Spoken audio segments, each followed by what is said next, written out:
Tout d'abord, première chose, on va enregistrer ce webinaire. Donc, effectivement, ceux qui ne souhaitent pas être visibles sur le webinaire, ce qu'on vous demandera, c'est de couper vos caméras. Et ce qu'on vous proposera, c'est à la fin de la présentation de faire des échanges, sachant que c'est la coordinatrice de la FEDORU qui modérera la session donc à la suite de la présentation. Donc, Cécile Forge. Diapo suivante. Juste un petit mot sur la FEDORU. Donc, c'est une fédération qui intègre l'ensemble des observatoires régionaux des urgences. Pour information, toutes les régions de France métropolitaine seront représentées au sein de la FEDORU à partir du 1er janvier 2026. Il restera un travail à faire demain sur la Corse et les territoires ultramarins. Donc, cette association, elle a vraiment pour but d'essayer de partager un petit peu les organisations au niveau des différentes régions et de voir ensemble comment on peut améliorer l'évaluation. Et dans le cadre des filières, ce qui nous intéresse tous, c'est des moments où on formalise à peu près tous les filières de la même façon. Pour pouvoir les évaluer demain, on pourra avoir des modèles reproductibles, quels que soient les territoires. Diapositive suivante. Donc, dans l'ordre, qu'est-ce qui est important pour nous au niveau des filières? Ce qui est important, l'objectif principal, j'ai envie de dire aujourd'hui, c'est de voir comment on va pouvoir améliorer la prise en charge des patients au sein de ces filières d'urgence. Et on parle bien de filières d'urgence parce que on le voit bien dans nos filières, on réfléchit toujours sur l'aval de l'aval. Mais ce qui nous intéresse dans le propos qu'on vous propose aujourd'hui, c'est de vraiment voir comment on peut être organisé pour améliorer cette prise en charge du patient sur la phase initiale. Ce qui ne veut pas dire que dans les organisations qu'on souhaite mettre en place, il n'y a pas l'aval de l'aval, parce que ça nous paraît bien sûr important, mais le spectre ou le périmètre qu'on a pris au départ, c'est vraiment les urgences, les filières d'urgence inter-établissements. Diapo suivante.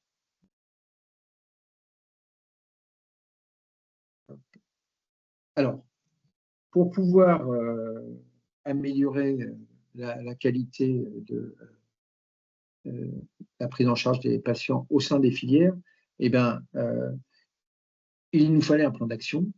Et ce qui nous paraissait important, c'est d'arriver à définir, en gros, ces différents champs d'action sur lesquels on devait essayer de mettre en place un guide pour accompagner tout le monde. Donc, la coordination interprofessionnelle, et ça, c'est le b.a.-ba, on est sur des filières inter-établissements, donc c'est un moment, comment on arrive à se coordonner pour pouvoir apporter la meilleure information possible à celui qui prend en charge le patient. Toujours dans nos objectifs, c'est d'essayer de maintenir une égalité de l'accès aux soins. Et aujourd'hui, ça devient un vrai sujet. Donc, à travers ce guide, c'est comment on va pouvoir répondre à tout patient, quel que soit le lieu de prise en charge, pour lui permettre d'accéder, en fonction de son besoin, et on le verra tout à l'heure, à une prise en charge adaptée qui va d'une prise en charge qui peut être faite dans un établissement de proximité à une expertise nécessaire pour assurer une amélioration de son état clinique. On s'est dit que dans l'état des lieux nécessaires à ces formalisations de filières, ce qui était important, c'était d'essayer de comprendre un petit peu les problématiques qu'on pouvait rencontrer sur le terrain, qu'elles soient liées aux ressources humaines ou aux plateaux techniques, et dans les plateaux techniques, bien sûr, au niveau des ressources humaines, mais on y reviendra tout à l'heure. Et puis, toujours dans cet état des lieux, avec l'ensemble des éléments que j'ai présentés juste avant, c'est comment on va faire pour améliorer l'utilisation de ces ressources, parce qu'on se doute bien, tout le monde n'a pas besoin du même type de ressources en fonction des niveaux de gravité de sa prise en charge. Une fois que ces différents champs d'action ont été bien établis, bien référencés et et on va dire organisée, le point essentiel pour pouvoir faire vivre nos filières, c'est cette traçabilité sur son opérationnalité, son fonctionnement, et puis sur la qualité de la prise en charge qui va générer une amélioration des résultats pour les patients. Alors, ça, c'est nos différents champs d'action. Et du coup, ça génère quoi? Ça va diminuer la perte de chance parce qu'on va améliorer le temps médical.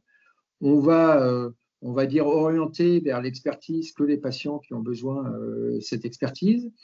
Le fait d'avoir une vraie vision sur l'opérationnalité va diminuer notre interruption de tâches. Et puis, le fait de tout formaliser va nous permettre à un moment de pouvoir anticiper sur les moyens logistiques nécessaires à l'accompagnement de ces patients tout au sein de nos filières.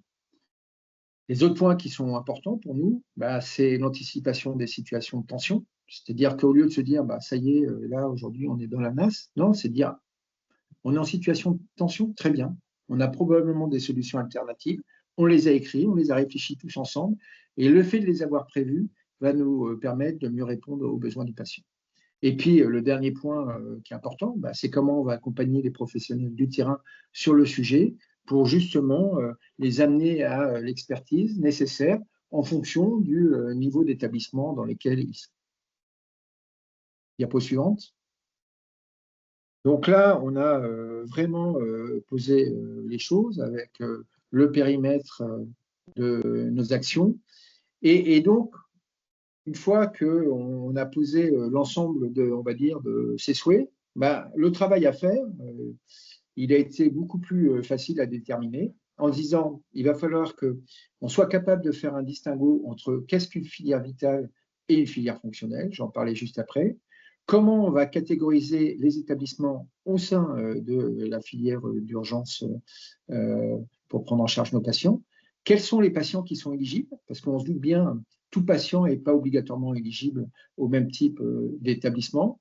On a intégré une nouvelle notion qui sont les établissements partenaires, et j'en parlerai tout à l'heure.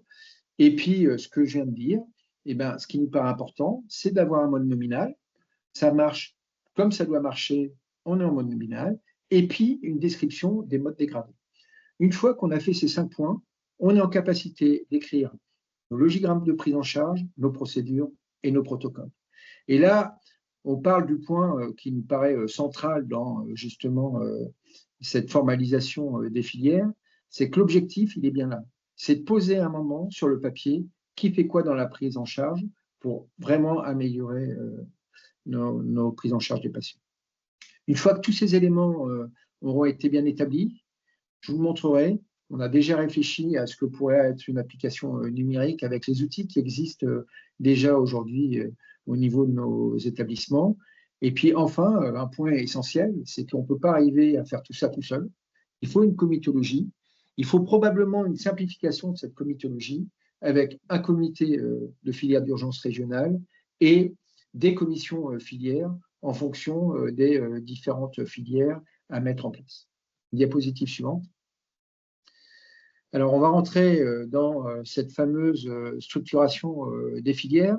Et pour nous, le premier point, c'est d'arriver à se mettre autour d'une table et déterminer au niveau d'un territoire, au niveau d'une région, j'ai presque envie de dire au niveau national pour certaines filières, quelles sont les filières que nous souhaitons formaliser par ordre prioritaire et à quel niveau ces filières doivent être réfléchies. Est-ce que ce sont des filières qui sont territoriales, avec l'ensemble des catégories des établissements, supraterritoriales, régionales ou nationales?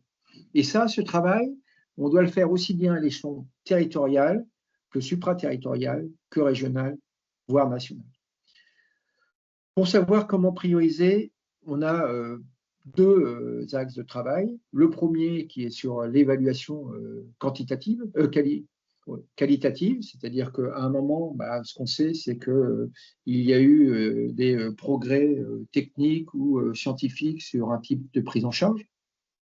On a le déploiement de certaines ressources humaines au niveau de nos territoires, ou inversement, on se rend compte qu'au sein des territoires, on a des spécialités qui sont de plus en plus en difficulté et que peut-être qu'il va falloir réfléchir à une organisation supraterritoriale. Donc là, avec une bonne connaissance du terrain, on a cette vision qualitative. Et puis, la vision quantitative, elle est double. Elle est sur l'activité à partir de nos résumés de passage aux urgences et du PMSI. Et d'un autre côté, le pendant, c'est l'offre de soins avec la capacité de nos établissements à pouvoir prendre en charge des patients. Diapo suivante. Donc, on a identifié nos filières à mettre en place et vient la notion, alors là, vont venir plusieurs notions pour lesquelles on a formalisé les choses au niveau du guide. Première notion, c'est qu'on fait la différence entre ce que nous appelons une filière vitale, on aurait dû mettre des guillemets, et une filière fonctionnelle. La filière vitale, c'est celle qui va nécessiter pour le patient un acte curatif essentiel. Je prends l'exemple de l'AVC. Il rentre dans une filière vitale parce qu'à un moment, le geste, c'est la thrombectomie. Cette thrombectomie, elle ne peut pas se faire n'importe où. On voit bien qu'il y a une catégorisation des établissements. Et surtout, cette prise en charge, elle doit se faire dans les délais les plus courts possibles. Donc là, on est sur la filière vitale. Et sur la filière fonctionnelle, je dirais que c'est des filières sur lesquelles plus le temps de prise en charge du patient. Et la différence entre les deux, c'est que sur la première, ce qui va être important, c'est cette notion de plateau technique, alors que pour la filière fonctionnelle, on va réfléchir dans le même temps au plateau technique et aux capacitaires pour assurer la prise en charge du patient. Donc d'un côté, un vrai focus sur le plateau technique, qui est en capacité de prendre en charge mon patient dans les délais les plus courts possibles. Et de l'autre côté, j'ai un peu plus de temps, je vais réfléchir à la fois à la prise en charge, on va dire, thérapeutique et à cette notion de capacitaire pour assurer la prise en charge par la suite. Diapo suivante. Donc, une fois que toutes ces notions sont bien intégrées par tous, on arrive à ce qu'on a évoqué d'entrée de jeu, cette fameuse catégorisation des établissements. Alors là, je peux vous dire que ça fait l'objet de pas mal de discussions au sein de la FEDORU, parce que aujourd'hui, nous savons qu'en fonction des filières, en fonction de l'âge des patients, les niveaux de nos filières ne sont pas les mêmes, voire diamétralement opposés au niveau national ou régional. Donc là, ce qui nous paraît indispensable aujourd'hui, c'est que si on veut pouvoir tous travailler ensemble, travailler en interrégional, travailler au niveau national, si à un moment on ne définit pas la catégorie des établissements de la même façon pour chaque filière, on va se retrouver en difficulté pour pouvoir transposer les modèles d'un territoire à un autre. Donc, nous, pour essayer de faire fi de ces niveaux 1, 2, 3, type 1, type 2, type voilà, et tout ce qu'on a vu, ce qu'on s'est proposé, c'est de dire il y a 3 niveaux d'établissement porteurs de filières, le niveau proximité, le niveau recours et le niveau expert, avec parfois la nécessité d'amélioration de la description de l'offre, avec donc des types A ou B sur le recours et l'expert. Et puis, cette nouvelle notion que nous évoquons, ce sont les établissements partenaires. Ce sont des établissements qui n'ont pas de structure d'urgence, mais pas d'accès spécifique pour prendre en charge ces patients, mais qui ont un plateau technique qui peut correspondre à la prise en charge de nos patients. Et vous verrez, ces établissements, on les intègre dans nos logigrammes dès le moment où on rentre dans les modes dégradés.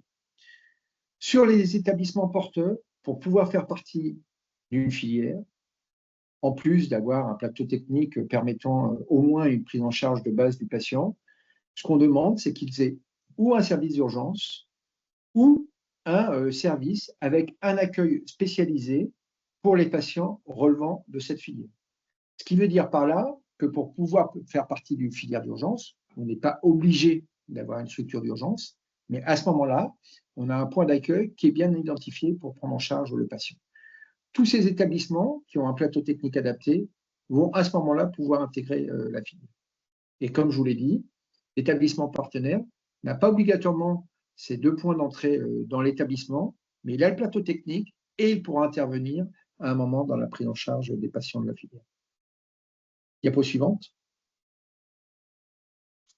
Alors, on a parlé des établissements, mais vous vous dites bien, il n'y a pas que les établissements qu'on doit grader, il y a également les patients. Et on prend l'exemple du traumatisé sévère parce que les travaux sont connus de tous. Aujourd'hui, on a des patients dans le traumatisé sévère qui vont répondre de l'établissement de recours, de l'établissement d'experts et de l'établissement de proximité. Donc, comme on l'a évoqué tout à l'heure, si on veut que tout fonctionne bien, il faut qu'on soit capable de bien catégoriser nos établissements, de bien grader nos patients pour que justement tous les patients n'aillent pas vers le même type d'établissement, mais que les patients soient orientés vers les établissements les plus adaptés à leur prise en charge. Diapo suivante.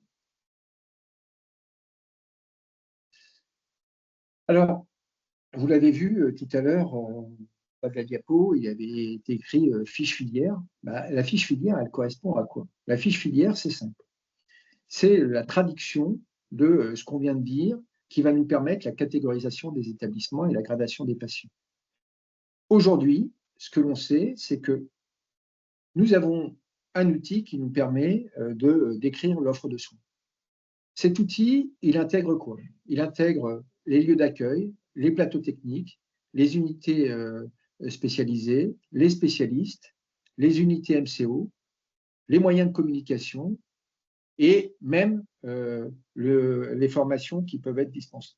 Donc aujourd'hui, ce qu'on est en capacité de faire, et ça c'est un travail qu'on a fait au niveau de la FEDORU, mais qui peut se faire au niveau régional, c'est de se dire quels sont les éléments qui nous paraissent essentiels pour pouvoir catégoriser les patients. Je donne l'exemple de l'AVC. L'AVC, proximité, ce qu'on va demander à l'établissement, c'est de pouvoir faire du télé-AVC. À l'établissement de recours, c'est d'être en capacité de prendre en charge les patients qui ont eu une thrombolyse, donc avoir une UNV. Et à l'établissement expert, c'est d'avoir la thrombectomie. Donc, la catégorisation des établissements, en fait, elle n'est pas ultra compliquée à réaliser. C'est à nous de savoir comment, au niveau de chaque filière d'urgence, quels sont les points essentiels qui nous permettent de stratifier, on va dire, nos établissements. À côté de ça, pareil, c'est de se dire, et ça, c'est vraiment des discussions qu'on doit avoir au niveau territorial ou régional, c'est comment je vais grader mes patients. J'ai mes patients, on va dire, qui sont potentiels, c'est-à-dire tous ceux qui vont avoir un trouble neurologique, pour revenir à l'exemple de l'AVC. Mais quels sont ceux qui vont être éligibles? Quels sont ceux qui vont être éligibles dès le préhospitalier, j'ai envie de dire, à l'expertise? Et puis pour les autres, une fois qu'ils vont rentrer dans la filière, comment je vais organiser leur orientation en fonction des plateaux techniques nécessaires à leur prise en charge et donc de la catégorisation des établissements. Donc la fiche filière, elle sert vraiment à ça, à cette description de l'établissement porteur de la filière pour que tout le monde sache quels sont les moyens qui sont mis à la disposition d'un établissement expert versus recours versus proximité. Et ça fait l'objet d'une discussion préalable pour que tout le monde se décrive de la même façon. Diapo suivante. Une fois qu'on a catégorisé nos établissements et gradé nos patients, le deuxième sujet, c'est la formalisation de ces filières, et je vous montrerai quelques exemples par la suite. C'est de dire, pour chaque filière, eh ben, quelle est l'orientation que je propose si j'ai l'information des préhospitaliers, quelle est l'orientation que je vais proposer si le patient est arrivé dans une structure d'urgence, le rôle de chacun des acteurs de la prise en charge du patient, le point essentiel pour nous, une vision sur ça fonctionne bien, mais également sur le mode dégradé. Et là, c'est un sujet sur lequel je vais revenir par la suite. Hein, mais à un moment, il va falloir qu'on formalise les modes dégradés et le rôle des spécialistes dans le mode dégradé. Aujourd'hui, il est plus possible que le spécialiste nous dise « bon, bah, j'ai pas de place, au revoir ». On l'a vu, toutes les RMM montrent que si la prise en charge du spécialiste s'arrête là, il y a forte chance qu'il y ait des problèmes pour le patient par la suite. Donc, il va falloir voir comment on accompagne les spécialistes pour vraiment voir quel est le niveau d'implication de chacun dans la prise en charge du patient en fonction de sa position dans le logigramme de prise en charge du patient. Et puis, enfin, dans la suite de la prise en charge, c'est comment on va travailler avec les différents partenaires au sein des établissements et au-delà de l'établissement avec le SAMU et les gestionnaires de vie. Diapo suivante. Donc là, c'est ce que je viens d'évoquer. Hein. Mode nominal, c'est facile.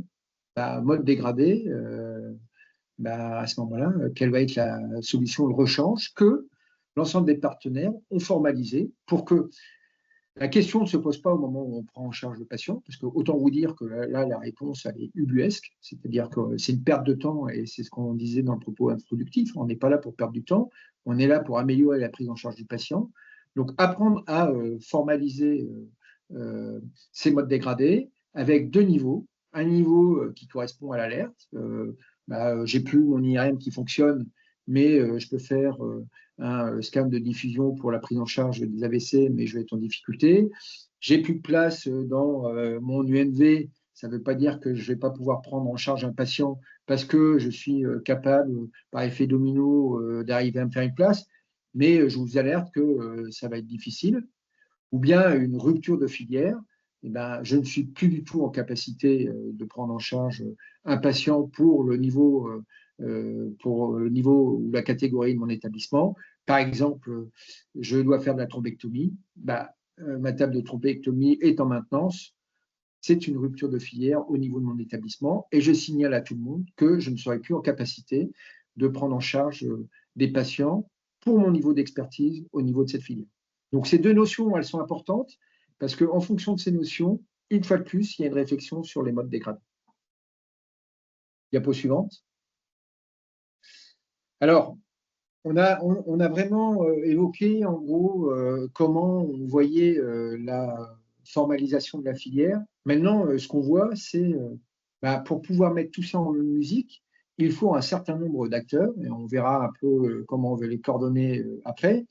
Et ce qu'on a proposé dans le guide, c'est d'essayer de faire des fiches de synthèse sur le rôle de chacun au niveau de ces filières, avec les responsables institutionnels, les partenaires au niveau de la prise en charge des patients, et puis tous les acteurs de la prise en charge de ces patients.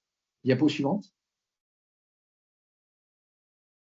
Alors la comitologie, ce que je disais, c'est que pour articuler tout ça, pour nous, il faut deux stades. Il faut un stade régional. Le stade régional, c'est celui qui va donner les orientations politiques et puis qui va voir si à un moment, il y a une stratégie régionale qui nécessite un accompagnement matériel, financier ou un accompagnement sur les formations. Celui qui va donner la vision globale donc sur les objectifs à atteindre au niveau de nos territoires et au niveau de la région et qui va vraiment accompagner tout ce qui est filière régionale.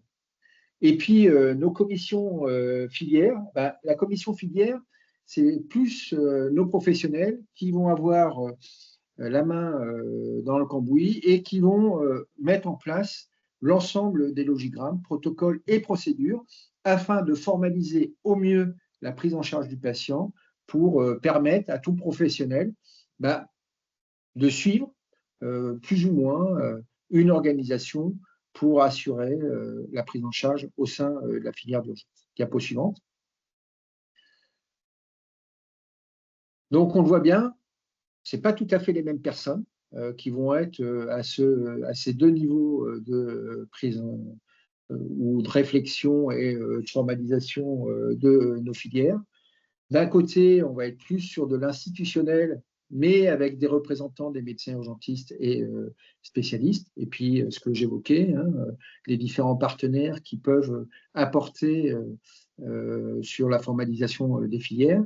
Par contre, au niveau des commissions filières, en fonction du niveau de prise en charge, qu'elle soit territoriale ou supraterritoriale ou régionale, eh ben, on va se retrouver avec des pilotes qui seront toujours des acteurs du terrain, mais accompagnés probablement avec d'autres partenaires au niveau des territoires ou en supraterritorial. Diapo suivante. Donc, comme j'ai expliqué, hein, la commission filière, ben, c'est elle qui va mettre en œuvre tout pour qu'on puisse formaliser au mieux la prise en charge du patient. C'est de la structuration, ça peut être de la formation, ça peut être ces fameux logigrammes, ça va être l'accompagnement des différents établissements, et puis ça va être la vision opérationnelle du dispositif, avec quelque part tout ce qui fonctionne et tout ce qui dysfonctionne, et comment on peut améliorer ça en ajustant nos logigrammes. Et le dernier point qui est fondamental pour nous, qui correspondra à toute l'évaluation, mais je redis, cette évaluation, elle pourra se faire que si on a tous à peu près le même schéma sur les organisations.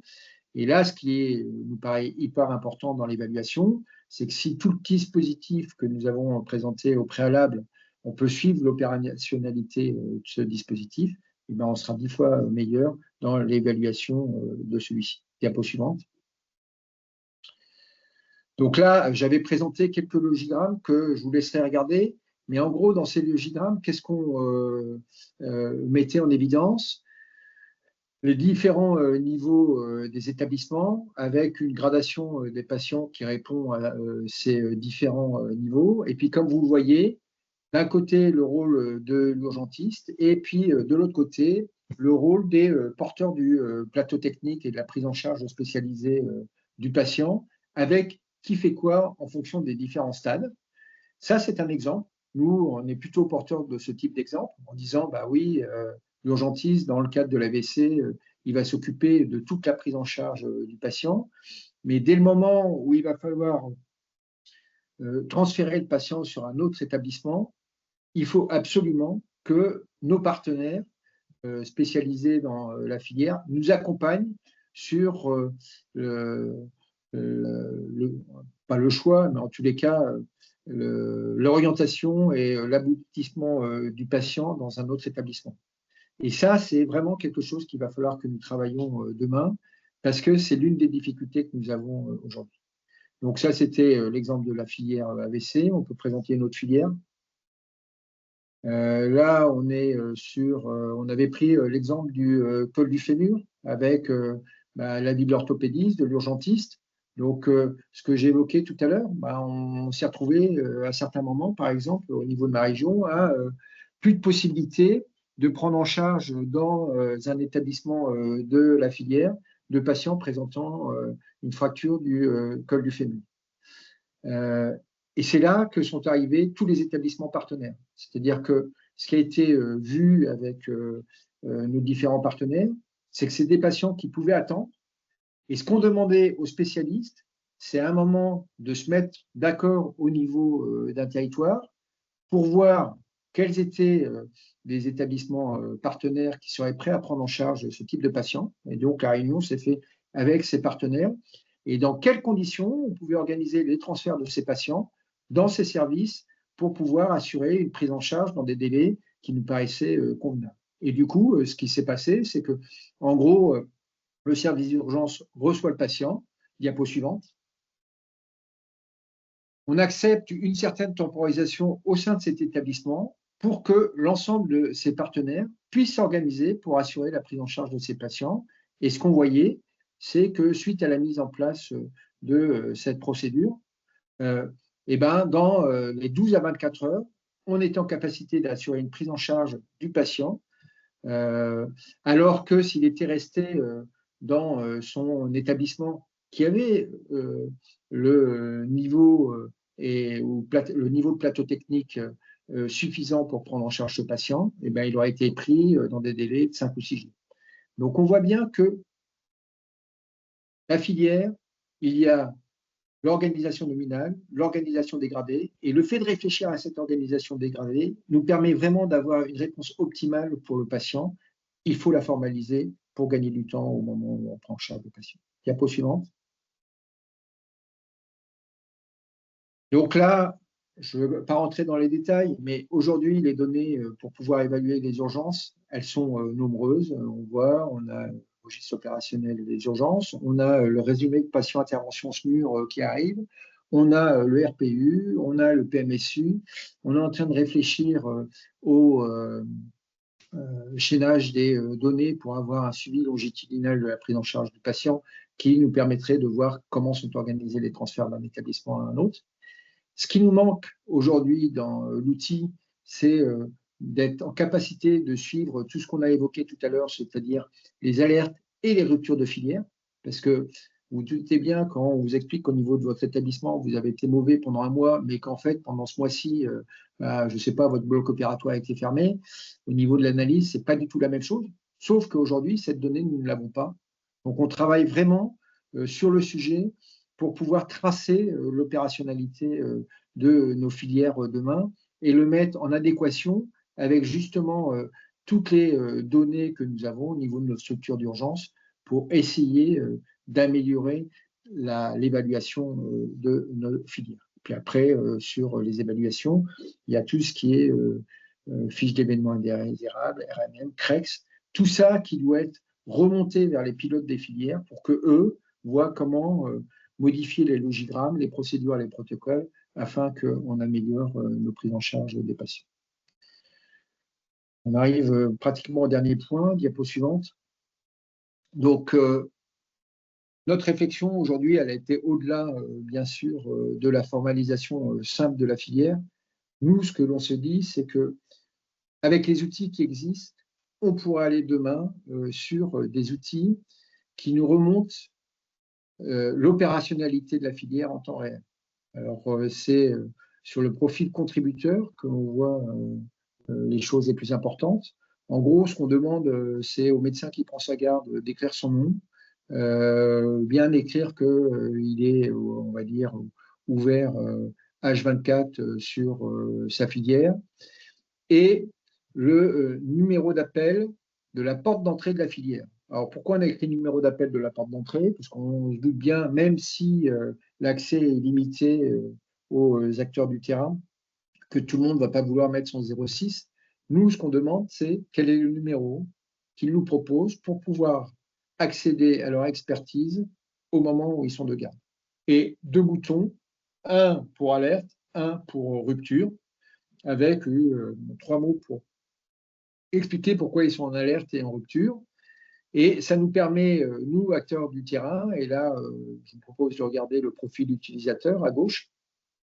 Ben, nous, acteurs du terrain, ça va être simple, hein. Âge du patient, lieu de prise en charge, si on est en préhospitalier, ou bien lieu de prise en charge si on est à l'hôpital, la filière qui est souhaitée, possibilité en fonction des filières de marquer ou la catégorisation du patient ou la pathologie, possibilité de dire bah, moi je veux un patient, un établissement de proximité expert ou de recours, vous appuyez sur le bouton et comme on a l'information du contributeur, eh ben, on peut vous répondre instantanément quels sont les établissements et à quelle distance ils se trouvent pouvant répondre à votre prise en charge. Et au-delà de ça, bah, vous avez l'ensemble des modules que nous pourrions ajouter à ce type d'application où on pourrait très bien se dire bah, on va intégrer les protocoles, les procédures, on va mettre les capacitaires des services répondant à ce type de filière, les FEI, un chat. L'intérêt, c'est que pour nous, en temps réel, on serait capable de dire bah, voilà, et ça c'est la partie à droite, l'ensemble des établissements qui aujourd'hui n'ont pas de problème et l'ensemble des établissements qui sont en rupture de filière. Alors l'intérêt pour nous, on est bien d'accord, hein, c'est essentiellement des modes dégradés, parce qu'en mode nominal, une fois de plus, je l'ai dit, il n'y a pas de discussion à avoir. Mais en mode dégradé, ben, ça vous permet d'avoir une réponse instantanée de où vous avez, j'ai envie de dire, plus de chances de pouvoir orienter votre patient. Et puis l'autre point qui est important, c'est que quand vous vous retrouvez en mode dégradé et que tous les établissements porteurs de la filière sont en mode dégradé, eux, ils ont l'information que tous les établissements sont en mode dégradé, et peut-être que la réflexion du spécialiste et la réponse qu'il vous apportera ne sera pas obligatoirement la même que celle qu'il vous donne aujourd'hui, en vous disant, bah, vois avec le suivi. Diapo suivante. Voilà, en gros, ce qu'on a essayé de formaliser dans le guide, c'est vraiment une organisation reproductible, quel que soit le type de filière, une définition des acteurs, du rôle de chacun, catégorisation des établissements, gradation des patients. Comment on voit une coordination de cet ensemble? Ces différents comités dont on a parlé, où un est plus stratégique sur vers où on doit aller et comment on peut accompagner la formalisation de ces filières. Et puis l'autre qui est là sur vraiment une formalisation avec un suivi de la filière et une réadaptation en cas de besoin. Voilà tout ce que je pouvais vous dire. Donc ce guide, vous pouvez le trouver sur le site de la FEDORU. Aujourd'hui, il est accessible. On est rentré plus dans le détail sur différents exemples de filières et puis ce que j'évoquais sur les fiches de description des filières, la fiche concernant les professionnels. Ben, on a essayé d'être le plus exhaustif possible. C'est le guide de 2025. C'est des choses qui vont de toute façon évoluer avec le temps et nourries en fonction des réflexions des uns et des autres. On réfléchira probablement un jour à une mise à jour de ce document, comme on est en train de le faire sur tout ce qui est tension en établissement de santé. On voit bien que le document qu'on avait fait il y a 5 ans, ben, aujourd'hui, il va falloir le remettre à jour. Je vous remercie et puis je laisse donc Cécile Forgeot modérer un petit peu en fonction des questions qui peuvent être posées. Alors, bah, n'hésitez pas si vous en avez, parce que pour le moment, il n'y a aucune question là qui sont dans la conversation. Donc, ce que je vais peut-être vous proposer plutôt, ça va être de lever les mains, puis je vais donner la parole au fur et à mesure. Et du coup, on peut démarrer par Monsieur Bussière. Alors, attendez, parce que je pense qu'il va falloir que je vous ouvre le micro. Ça y est, c'est fait. Bonjour, merci beaucoup de me donner la parole et pour cette présentation. J'avais une question concernant la mise en place de ce que vous souhaitez faire. Quelle stratégie envisager? Une stratégie directement au niveau national ou est-ce que vous avez défini peut-être des territoires pilotes selon certaines zones? Il y a des régions plus avancées que d'autres? Ou voilà, comment comptez vous organiser? Alors, en fait, on agit aux 2 niveaux. C'est-à-dire que au niveau des territoires, on voit qu'il y en a déjà qui se sont appropriés le document. Au niveau des régions, il y en a qui se sont déjà appropriés la méthode, avec des véritables discussions avec l'ARS sur le sujet. On a rencontré la DGOS, on va travailler avec les fédérations sur le sujet.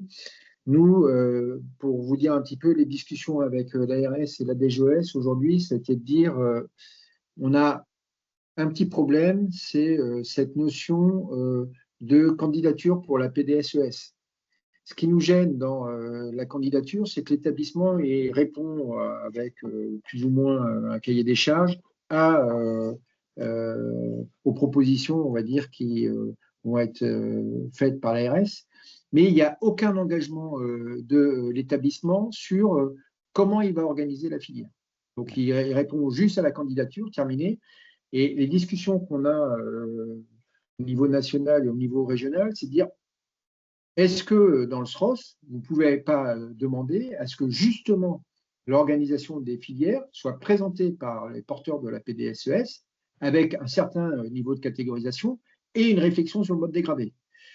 Bon, j'ai bien compris que ce n'était pas encore tout à fait mûr, mais il va falloir qu'on y arrive parce que de toute façon, il y a un moment où le rôle des spécialistes, il faut le formaliser. Moi, c'est ce que je dis. Hein. Les RMM que je fais, ce ne sont que des problèmes de capacitaires sur des filières des fois vite. Et ça, c'est plus possible. Il va falloir que à un moment, le spécialiste, il arrive de dire, j'ai pas de place, j'ai pas de chance, quoi, t'as pas de chance. Non, non, voilà. J'en profite, j'ai une deuxième question. Quels sont les liens pour mener à bien ce projet? Y a-t-il des liens bien spécifiques entre les ORU, la FEDORU et les sociétés savantes, j'imagine, en première ligne peut-être la SFMU, ou est-ce qu'il y a des verticales type SFNV, SFNR? Ça fait l'objet de collaborations particulières ou pas du tout? Alors, le document, il a été relu par la SFMU, parce que justement, on voulait absolument que ça soit partenarial et que ça soit réaliste. Voilà.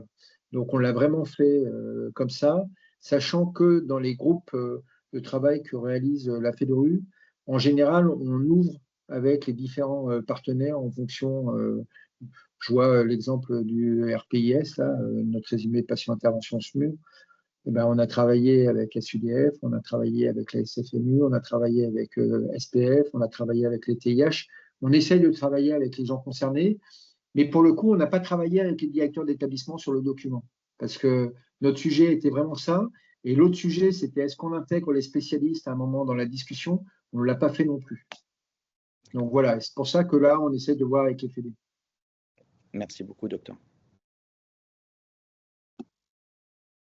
Alors, est-ce qu'il y a d'autres questions ou réactions?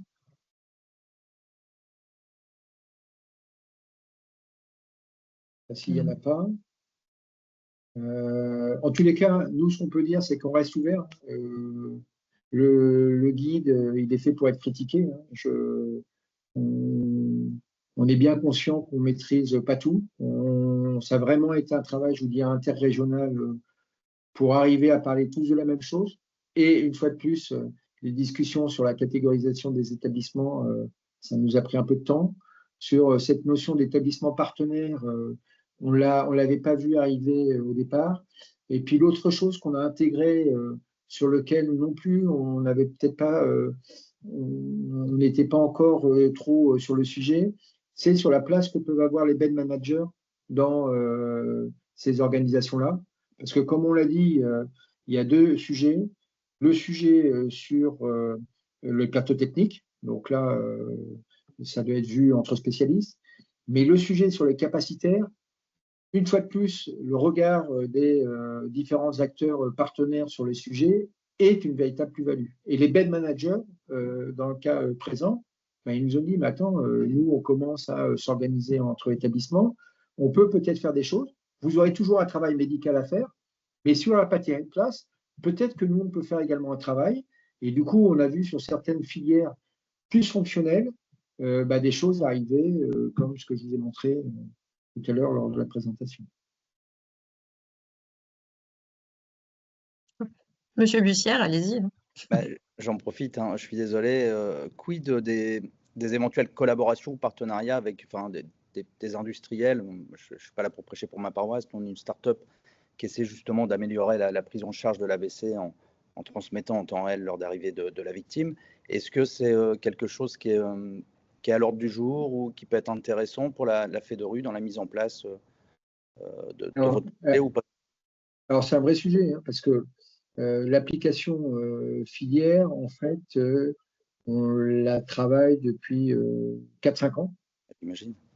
Donc, ce qui se passe, c'est qu'on a bien vu qu'au niveau national, il y avait une véritable réflexion sur l'évolution du registre opérationnel des ressources, qui devenait référentiel, sur lequel ce qu'ils disent, c'est qu'on peut se plugger, très bien. Et nous, ce qu'on voit bien là-dedans, c'est qu'il y a un vrai intérêt à aller chercher la description de l'offre de soins, qui nous permettrait de catégoriser tous les établissements, quel que soit son niveau au niveau national. Donc, avoir un focus temps réel de tous ceux qui ont un plateau technique adapté, on va dire, au type de prise en charge du patient. Et en parallèle, ce qu'on voit qui est important, c'est qu'on pourrait identifier ceux qui sont opérationnels ou pas. Donc, on aurait vraiment une information la plus pertinente possible pour le professionnel pour l'orienter directement. Et je le redis, pour moi, il y a la partie nominale où là, c'est nos logigrammes, quelque part, on n'a pas besoin d'application, et les modes dégradés où là, tout de suite, on a besoin d'une application. avec 2 niveaux qui sont, est-ce que effectivement j'ai trouvé une solution pour orienter mon patient. Donc là, ça concerne vraiment ceux qui prennent en charge et qui sont à proximité du patient. Et le deuxième niveau, et qui pour moi est aussi important, c'est que ceux qui portent l'expertise sur la prise en charge de ces patients, ces spécialistes, il y a un moment, il faut qu'ils aient une vision de ce que sont en capacité de faire les autres. Ils ne l'ont pas aujourd'hui. Et du coup, on se retrouve avec des réponses inadaptées parce qu'ils n'ont pas cette vision. Donc, tout le monde a besoin de cette vision temps réel de l'opérationnalité de nos filières. Puis, le dernier point, ce que j'évoquais, pour faire une évaluation, si on sait que la filière est opérationnelle ou pas inopérationnelle, c'est quand même plus simple pour pouvoir faire nos analyses. On est beaucoup sur de la gestion de ressources, à vrai dire, si je comprends bien, en temps réel. Alors, oui, tout à fait. En temps réel, oui, c'est ça. Ouais. Nicolas, vas-y. Attends. Faut que j'active ton. Faut que j'active ton micro. Là. Ça doit être bon. Oui, bonjour. Oui, Laurent, on en est où de cette application filière là? Ça reste pour l'instant un projet sur papier ou il y a déjà des travaux On a fait le cahier des charges, on n'a pas été plus loin pour l'instant parce que chaque fois qu'on avait des discussions, que ce soit avec la DGOS, avec la DNS, ça a toujours été oui, c'est intéressant parce que aujourd'hui, on cherche des applications qui viennent se plugger sur l'Europe. Et puis, c'en est toujours resté là. Et les discussions avec mon ARS, par exemple, c'est ouais, mais est-ce que c'est vraiment aux heureux de porter ce genre de choses? Donc, il y a une vraie question. Hein. C'est un moment de se dire est-ce qu'on reste patient, comme on l'a été jusqu'à présent, ou est-ce qu'on va démarcher effectivement des acteurs du privé à un moment pour avancer sur le sujet?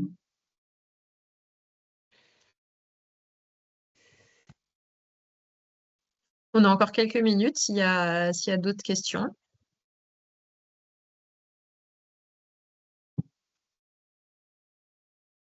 Bon. Tout est limpide. Impeccable.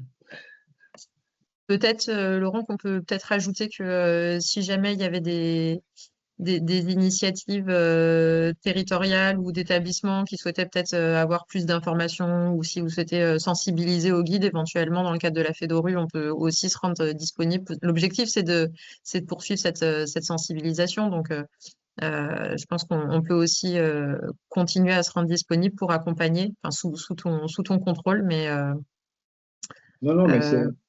Nous, l'objet, quelque part, la FEDORU peut accompagner, et puis l'objet de nos travaux, ça a été vraiment au niveau de chaque ORU, de se dire on s'approprie et on essaie de voir également comment on peut l'accompagner au niveau de nos territoires. Mais au-delà de ça, c'est ce que tu dis, Cécile. Nous, on continue le travail de partenariat avec la SFMI sur le sujet, et puis avec les différents partenaires. Je pense qu'il faudra qu'on aille voir d'autres sociétés savantes à un moment, en leur expliquant un petit peu les tenants et aboutissants de notre démarche, et puis qu'on arrive à avancer sur le rôle de chacun au sein des filières, parce que je continue à le dire, tant qu'on n'aura pas écrit formellement qui doit faire quoi au niveau de la prise en charge de nos patients, on continuera à se retrouver en difficulté. Et le pire des moments, pour moi, de la difficulté, c'est dès qu'on est en dégradé. Mode nominal, ça a toujours très bien marché. Le mode dégradé, on doit avoir une réponse qui doit être le plus préparée possible. Voilà. OK. Ben, s'il n'y a pas d'autres questions, je vous propose de clore ce webinaire. Bien, impeccable. Ben, je vous remercie de votre attention. Attends, il y a peut-être je sais pas, il y a une main qui s'est levée, mais c'était peut-être un c'est rebaissé. Fausse manip. Bon. Allez, bonne soirée à tous. Et puis, merci à tous. Je pense que la FEDORU refera quelques webinaires sur les travaux que nous portons au niveau national. Bonne soirée. Merci à tous. Bonne soirée.